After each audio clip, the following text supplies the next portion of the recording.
You're quick to call them scammers without real basis for it. It's annoying for both me, the client, and the painter. Some of you, your business is like, it's more headache than it's worth.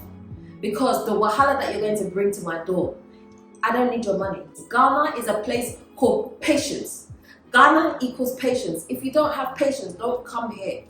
Hey guys, welcome back. Okay, so today I want to do a video that I think I'm about to tell you guys off. Right? For the last few weeks, I've been having conversations with different individuals, and there's something that has been coming up quite a few times, and I feel like I just need to address this on camera. Some of you are too quick to go around calling people scammers, and it's so unfair that sometimes because you haven't done your due diligence, right?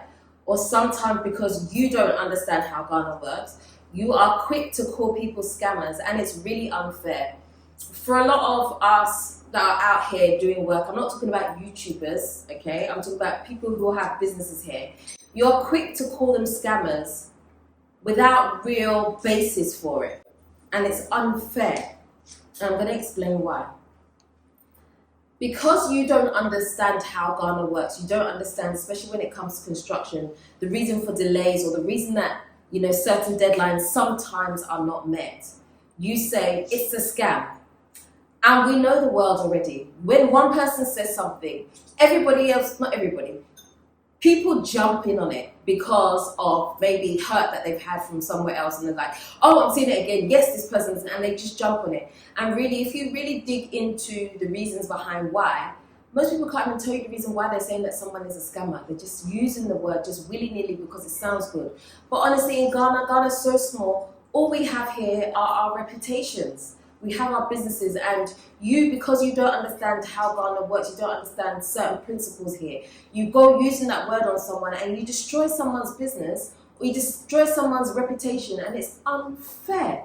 Now, I'm not saying that it is sometimes not called for. Sometimes it is called for, and sometimes, yes, the person is a scammer.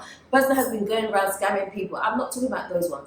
I'm talking about where you actually unjustified in doing it because you are angry or upset in a moment. You go use that word and then you just try to destroy the person for no good reason. You can't do that.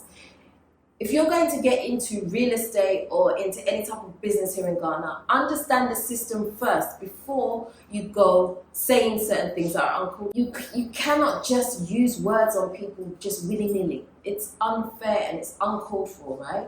So I'm going to give you a couple of examples. So for example, right, my painter, he came to paint my doors. He's pretty good at what he does. He knows his stuff, right? There are some annoyances along the way, as you've seen on camera if you watch my stuff. There are some annoyances, right? Some things you're going to have to teach. That's how it is here. But for the most part, he's pretty good at his job. But I've been waiting for this guy to come back now. It's been 3 months, can I say 3 months? And he still hasn't finished the job. Just something small to come and do. Just fix the cracks around the door. He hasn't come. Now, am I going to call him a scammer? I'm not going to call him a scammer because I don't believe that he's a scammer. Is he unprofessional? Yes, he is unprofessional. Is he unreliable? Yes, he's unreliable. But he's not a scammer. That does not mean because he didn't finish this, that everybody else that he ever works for, he's going to scam them. It's not a way for me to use that word. I have no need or no basis for using that word. I cannot call him a scammer. Now, I'm going to teach you a little bit about how Ghana works sometimes when it comes to like having workers, for example. If I give this guy a job, say materials are, the whole job is costing 2,000 cedis, for example, just pulling a number, 2,000 cedis, right? The materials is going to cost 1,008.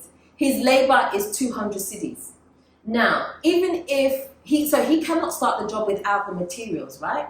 You can't do it. So you buy the materials. So now his stake in this whole thing is 200 cedis, that's his labor. Now, if he gets a job and the job his labor is going to be 1,000 cedis somewhere, guess which job he's going to prioritize? He's going to prioritize the 1,000 cedis. So he's going to leave my job and he's going to go over there and do that job for 1,000 cedis. He's not coming here to do this one. He will slot this one in when he can. Now, I'm not saying that is the right thing to do, But these are how certain things happen and why certain delays occur when they don't need to occur. Because he's thinking about, I need to eat, I need to provide things for myself. So in that case, he's going to take that other job and put it above mine. Now, 3 month delay is unacceptable for something as small as this. And it's for me, unfortunately, the onus is on me to be on his back and be chasing. Can you come and finish? Can you do this? Can you do it? And whatever I have to do to get him to come and finish, I have to do that. And it's a delay. Now, if this was someone's house and this has happened, can you imagine what the person will be saying about me? Whereas I'm not in control. I'm trying to control as much as I can. I can only hold back some of his money. Even if I have given him zero labor, because of the cost of the job, the way the job is, I cannot force him to be here without maybe getting police involved or something like that, or using some type of bigger threat, right? And so therefore, if I have to now try and explain to a client, this is the reason why there's a 3-month delay and your doors are not finished, how do I explain that to you in a way that you understand, unless you understand the Ghana culture? It's annoying for both me, the client, and the painter, because he also thinks in his mind that I'm disturbing him because don't I understand that he has to go and make his money. And so we all have some type of grievance in this whole thing. And so sometimes this is the reason why people don't hire people to do jobs unless it's a big job, because they have no way of really making sure that that person comes back to finish. It's one of those things. Again, it's understanding how the culture, how the system works here. So when it comes, another example, right? When it comes to, say, buying land or whatever, right now we're dealing with currency fluctuation.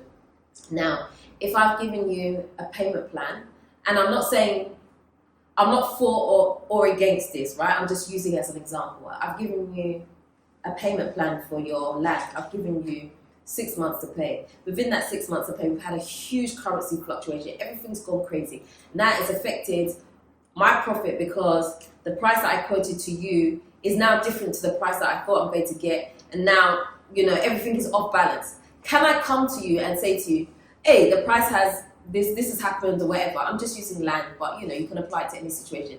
Can I come to you and say, this is what's happened within the system and therefore, I have no profit. In fact, I've lost because of the price, because I've given you 6 months to pay this thing, and now I've lost because I cannot now take the money that I now convert from dollars to cedis to go pay this person who actually owns the land and say that, look, this is all I've got. I'm lost. I now have to top up with my money. How do you take that?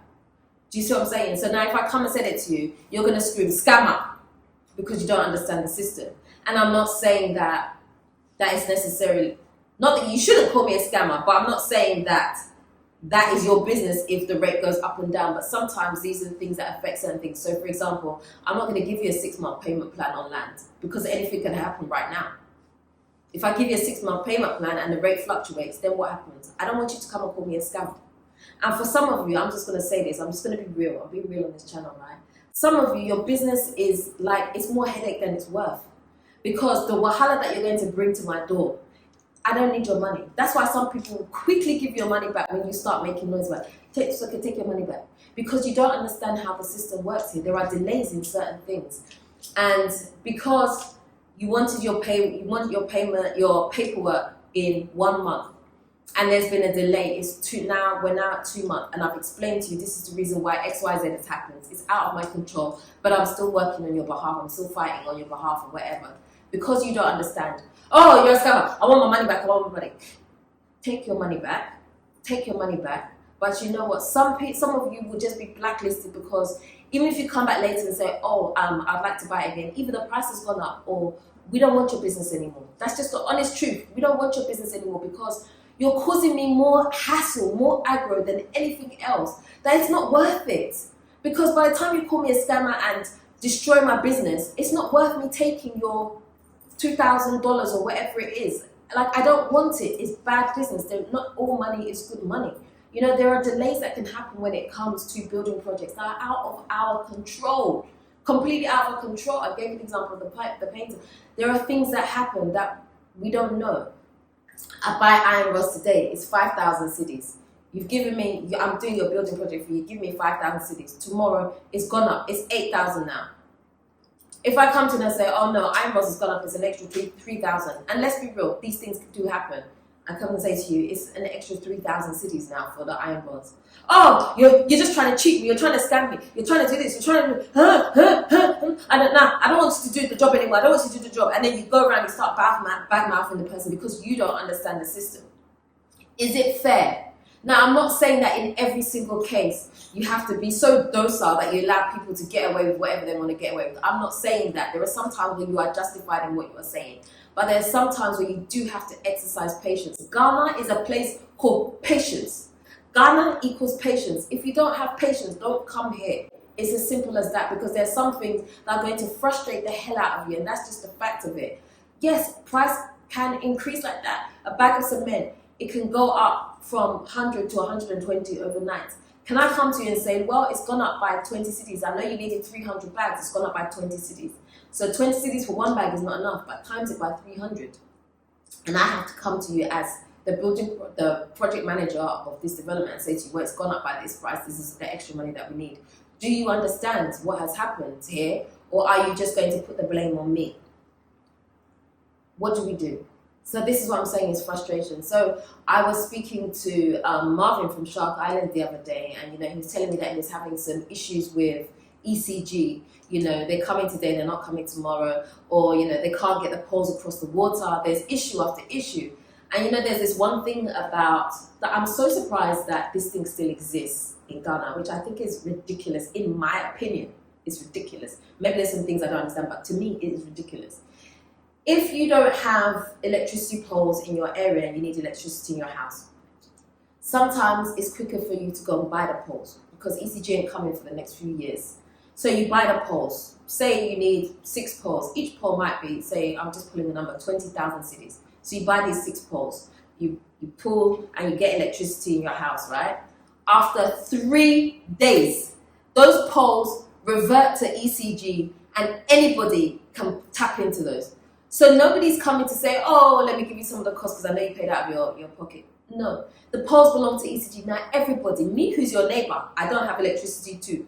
I'm coming to attach my connection to the pole. Now we are sharing the pole. Like, it's so unfair. These are things that are so frustrating.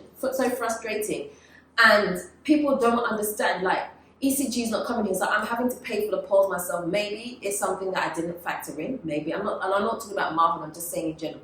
Maybe it's something I didn't factor in my costs, or it's something that I'm trying to speed up the project to help you get to where you need to get to. And so I'm going out of pocket to do this thing, but you don't understand. All you're seeing is that there's a delay. But actually, I am going out of my way to try and solve this. And because I'm solving this for you as quickly as possible, now I'm in the hole. But I'm going to do it because, I've given my word that I'm going to try to get to this deadline for you.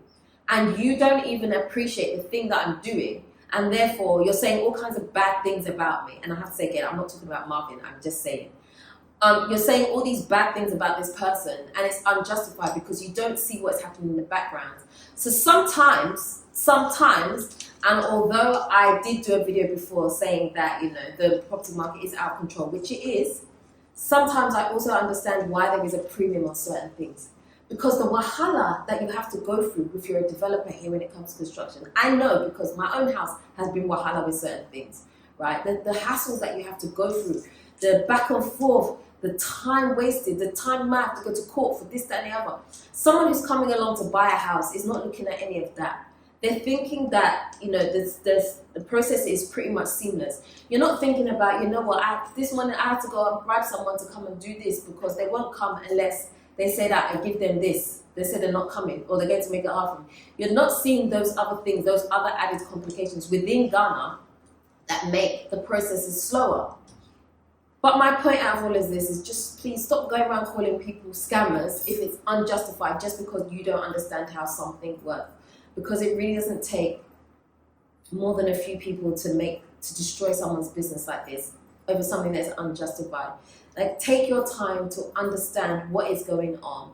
If you get to a point where you have tried, you've tried everything, and you are not even understanding what the person is saying because it doesn't make sense to you, that's a different thing.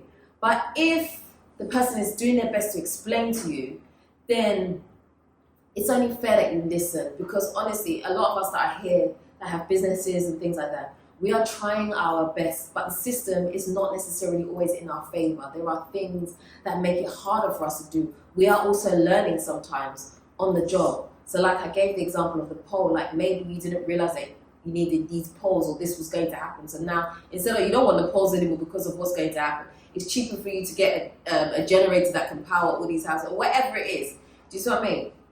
Like, there has to be some flexibility in your thinking, because it's not fair. Like, that word scammer is really strong, and you can't just go around just throwing it around like that. You know, even in the West, we have delays when it comes to building, let's be honest. But you don't go around and call those people scammers like that. You don't willy-nilly just wake up and say, the person's a scammer, and then go online and create this whole campaign around this person's a scammer. You don't do that, but you tend to do that here. And I don't understand the reason behind it. Because you don't understand something doesn't mean you should call someone a scammer. But that's all I'm going to say about it for today. If it's resonated with you, fine.